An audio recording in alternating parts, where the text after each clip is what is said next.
Welcome to Meet the Biz. Yay! Round of applause, This is my, I have to say, this is my first Zoom where I'm putting it together and getting help from my lovely dear friend, Karen-Eileen Gordon. I'm honored. I'm honored. There she is.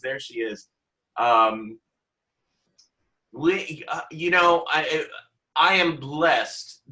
One of the best things to come out from being on Meet the Fockers. They know about that. Everybody knows about your beautiful film and television career. No, I had 10 seconds of Focker fame. So if you rent the DVD and go to either is it the director's cut or deleted? It's the director's cut, isn't it? That where we are? Yes. We're in the extended version. Extended version. Mm-hmm. Extended version or deleted scene number 14. So I was Dom Focker and Karen was? Anita Focker. Yes, she was. We were Focker family and still are. Yeah, so it's a blessing to have this woman here. And today is improv, right? Ooh, well, we were gonna do voiceovers. We can do whatever you want today. No. I like you see my brain right now is like your brain is perfect. Everybody has the kind of brain that there's a lot going on in the world right now, and I got to tell you that affects our sweet little brains. So please be gentle. Your brain is doing gorgeously. By the way, this woman's also a major healer. Namaste, everybody. Can I say Reiki Master? Namaste at home and be safe. All right. I'm going to post that, my new hashtag. Hashtag Namaste at home and be safe. I like that. So, yes, voiceover, you do classes. I do, and I do them online, which is beautiful at the moment. Yes, I can teach a class in voiceover if that works for your wonderful students who are watching us. I'll come and teach them how to do it. Oh my God! And if people want to join up, we'll find out where to have you, where they can reach you. Yes, of course. I'm happy to give whatever's appropriate, an email or however you like people. I'm on all the social media. I'm a Facebook, Twitter, Instagram girl, so I can give all those out. Please contact me. Let me know you're from Mr. David Fabulous Zimmerman. Let me know where you're from, and I will welcome you instantly. Lovely. Well, okay. So, voiceover, huh? Yeah. Ask me a question. There's so much. We could talk for days. We can't today because we don't have days, but we could talk for days. Right. Now, I saw your one-woman show, and in your one-woman show, oh my God. You did so many different voices and characters and creations, and it's brilliant. You have to see this. Thank you for bringing that up and for loving the show. It was so gorgeous to have you witness it. It was 7 original characters and then me as the narrator, so there were 8 altogether. So I talked like this, like myself, but the other 7 were, the youngest one was 16 and the oldest was 94. So swung the age spectrum, and there was a British woman, a Southern woman, somebody from New York, an Indian woman. They were from all over the globe because we are a global family. Yes. So that was beautiful, and I'm gonna be doing it again, hopefully later this year, and recording it. So, and I want to bring it to LA. So we'll see. Oh, you got to bring it back to LA, and so I'll let you know, and we'll let everybody know. Now, I loved how you were describing the characters, 16 to 80, and from here, from there. How do you? Let's say you're telling us how to start with a character. Oh, great! You mean like you want to create an original character for yourself? Yeah. It's a great question, and the first thing to say is everybody's way of creating a character is completely different, and my favorite artists on the planet have said something like, listen to everybody you can when they talk about what they do, and then take little bits and pieces of it for yourself. It's almost like cooking.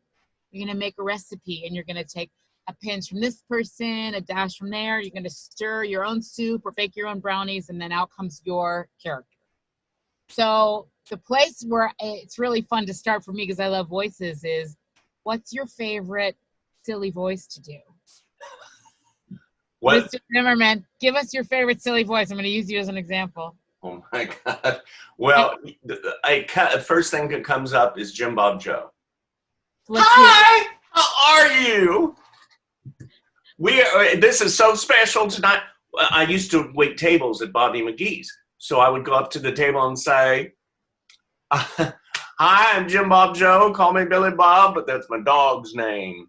It's okay. We sort of look alike. Jim Bob Joe. I want to write it down. Jim Bob Joe. Okay, so we now have, and you guys can do this at home. So what's your favorite silly voice? And you can come up with it. And then you write down a series of questions. Like, there's 2 of us here today, but if you're just by yourself, you can write down the questions. So the first question I would ask David is, I would want to be talking to this character as if I were interviewing him. So I would say, it's Billy Bob Joe. I want to get the name right. Jim Bob Joe. Billy Bob was my dog's name. Oh, sorry. I got you confused with your dog.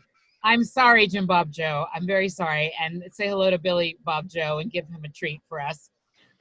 So I would maybe say to Jim Bob Joe, hi, Jim Bob Joe, it's so nice to meet you. Where are you right now? Right now, I'm in my cousin's bedroom. What are you doing there? How are things going over there? Well, he went out of the country, and he's sort of stuck on the other side of the world, having a nice little time with the other side of the family. Okay. But he let me have his place. That is very, and if you don't mind telling us, how old are you? You seem ageless to me, but how old are you? Ageless and evergreen. Ageless. That's a beautiful answer. We're going to leave that one there. Yes, we'll leave that there. And by the way, when you're creating a character, the character can be any age. It doesn't matter. It's not necessarily your age. The character can be 6 years old. Character can be 104 years old. It's whatever your intuition is. This is about trusting your intuition and improvising. So ageless and evergreen, we don't know how old. Because Mama says, don't tell our age. Her mom is still with us. Is she still on the planet? Are we? Yes, she is. Yes, she is. What? What's Mama's name? Mama's name is Greta.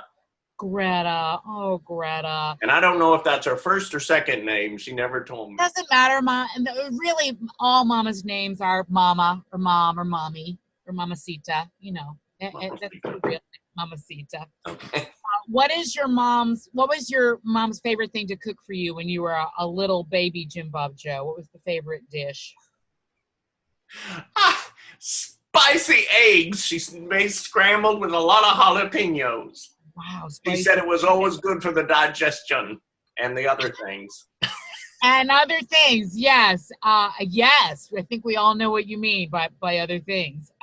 You gotta be, you gotta keep things moving, Jim Bob Joe. You really do. Now, you seem like a very outgoing person to me. What is your favorite thing to do when you're having fun? What do you enjoy doing when you're not working or studying? I like people. I really love people. So what I do like to do is have gatherings like this on Zoom and really connect with people. I'm a people person. I can tell that. All right. Are you willing to share a tiny, tiny story with us if I ask you a question? Teeny little story? Sure. Ask me. Oh, we're very interested in you. You're very loved. Thank you for spending this time with us. We'd love to hear what was the best thing that's ever happened to you in your life and what was the most challenging thing that's ever happened to you in your life. Tell us those stories as Jim Bob Joe, right? So you're telling the story as the character. So you tell us, and you tell either one first. You can tell the good one first or the challenging one first, whatever you like. Well, you know what? I'm going to talk about the most challenging first, so I end up with something very I love that. I use that theory all the time. I want to hear the bad news first and then end on the great stuff. Yes. All right. Well, the most challenging time was when my doggy, German Shepherd. Was this Billy Bob Joe or a different doggy? Billy Bob Joe. Bob Joe. Talk about dog ears. He's ageless and evergreen also. I'm sure he is. And Billy Bob got lost. he decided that it was time for him to go out on his own. And we didn't know where he was. We couldn't find him. And I say it was about 30 days, and we were like putting pictures and posters all over the place. Make a long story short, he knocked on the door one day and said, "I'm back. I just needed to, explore." And he told me later he had a relationship. He had, it was a great month for him. But now he's back because, we're family. Oh, that is beautiful. I was getting very misty there. I'm so glad you're reunited with probably one of your best friends. Right? Yes. He's taking a nap in the other room right now. I don't want to disturb him. Otherwise, we would invite him into the Zoom for sure. Maybe next time. Yes. Okay. Yes, next time. Now, hydrate. Now, everybody I know you're at home Zooming. I want you to have very good hydration. Everybody have my little mug. You know what this is? It was a friend of mine, David Zimmerman, taught me about this. I boiled some water with some ginger in it. I love that. I do that. Oh my God. You don't need anything else. It's delicious. It's very delicious. So that's very what I'm good doing. For you. Hydration. Hydration. Yes, hydration. So we'd love to hear about the best thing that's ever happened to you. I'm sure it's very good. Best thing. Well, the best thing that ever has happened to me was when I was in 5th grade. I remember this. And I'm not saying since, I've had a life now and there's been a lot of good things, but at this moment, when I think of my best thing was when I had my 5th birthday party. And I was sitting there. I thought nobody loved me. I was coming home from a little walk because me and Billy Bob would take walks around. So I would come in, I'd walk into the house, and all of a sudden, surprise! It was a surprise birthday party. And there were like 100 people in my mama's ranch. Wow. I wish I was there. I bet you were so surprised. Were you? Oh, yeah. I was very surprised, and they had my favorite cake, the lemon luffy cake. Lemon luffy cake. Tell us what that is. That sounds delicious. I have no idea. Lemon luffy. I love chocolate, but let me tell you, lemon is my favorite. Thick, it had meringue and whipped cream on the outside, and then in the inside, like a lemon meringue pie, that lemon stuff. Oh my God, layers of it. And it was made because my mama had a lemon tree, and on her ranch. What? On her ranch. On her ranch. Mm-hmm. So yeah, it's so that was wonderful. I had a wonderful 5th birthday party. Well, I want to thank you so much for being here with us today. It has been very gorgeous to meet you, and we will talk to you again, and let David know we want to see him again, but we'll see you again very soon. Thank you. Okay, thank you. Bye. Bye. That was so good. Oh my God. So that is one way to create a character, and if you're by yourself, obviously. You could write down a bunch of questions, look at the question, and then talk out loud to your iPhone, to your computer, and record it. And in watching that, you see where you might want to explore. You dropped a couple of things. Your mama had a ranch, so you grew up on a ranch. So that's a whole other thing you could explore. You lit up really like a Christmas tree when you started talking about the lemon luffy cake and the birthday surprise. So that's something you could continue to improvise around. And then a really great way to create a monologue, if you're looking at doing a monologue for class, or you guys are going to bring a monologue to David, is to do best moment, worst moment, happiest moment, most unhappy moment, thing that you are proudest that you've done, things that you wish you hadn't done, big extreme questions, and answer as the character. And it's a really beautiful way it'll just come right out of you. Everyone has this gorgeous inner improviser. All human beings are born with it. Everybody, no exception. And so this is one way to bring it out. I love it.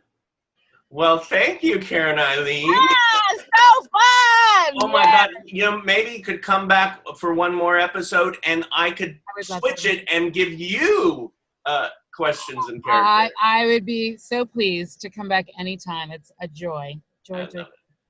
I love it. Well, that was Miss Karen-Eileen Gordon. Oh, and where? Let's say anybody watching this on the Performing Arts Studio West YouTube page, or their website. Yes. If they say, you know, I really want to take classes with you, and you give classes all the time. I do online, so my clients are all over the globe, so we can do a voiceover lesson or an acting lesson just like this, like we're here with David today. Absolutely. How did they reach you? I'm still stuck in Jim Bosch. What happened? I was going, how did they reach you? Oh, that's Jim Bob Joe coming on. I know, he comes in. He's invited. So is it better to give out an email or social media easier for people? What's your... Probably, you know, I mean, whatever way you advertise classes. Do you have a website? Do you have, or the email, whatever's best for you for any actor? I do. So because my page is almost full. So let me give you my email address and just reach out to me and let me know you're connected to David, so I know who you are. So it's voiceover Karen. So voice, VoiceOverKaren, KAREN, voiceover Karen, all squished together at gmail.com. So send me an email, and I'd be so happy to work with anybody who's a match, who feels like I'm a match to them. I love it. Thank you, Karen-Eileen Gordon. Everybody, stay safe, be well. Yes, and one thing before we leave, I know you were showing your little yes. Oh, I love it. You have these things, and I have my little. Your Buddha. My little We're sending you unicorn magic and glitter and Buddha peace. Zen master. Buddha. Peace and love. Peace and love. And peace and love, and thank you, Karen-Eileen, and that was Meet the Biz. Yay! All right, thank you.